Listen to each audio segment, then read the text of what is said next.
মালদ্বীপে কর্মী ভিসা আংশিকভাবে চালু রয়েছে।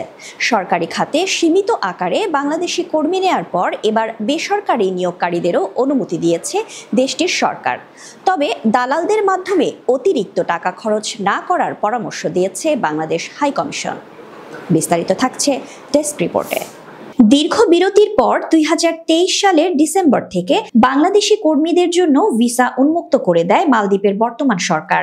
এর কয়েক মাস পর ২০২৪ সালে আবারও অবৈধ নিয়োগের কারণে বাংলাদেশ থেকে কর্মী নেওয়া বন্ধ করে দেয় দেশটি। তবে কর্মী সংকট দেখা দিলে অতিরিক্ত সুরক্ষা নীতি গ্রহণ করে আবারও শিথিল করে শুধুমাত্র সরকারি প্রয়োজনে সীমিত আকারে বাংলাদেশি কর্মী নেওয়া শুরু করে দেশটি।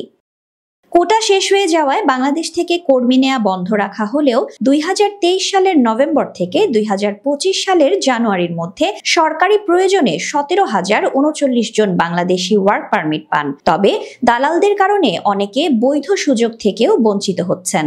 এবার কোটা পদ্ধতির পরিবর্তে নিয়মিত ফি পরিশোধকারী বেসরকারি প্রতিষ্ঠানগুলো ১০ জনের বেশি কর্মী নিয়োগের অনুমতি পাচ্ছে। এতে প্রবাসী ব্যবসায়ীরা সন্তুষ্ট। বৈধ উপায়ে কর্মসংস্থান নিশ্চিত করে আসার পরামর্শ দিয়েছে বাংলাদেশ হাইকমিশন।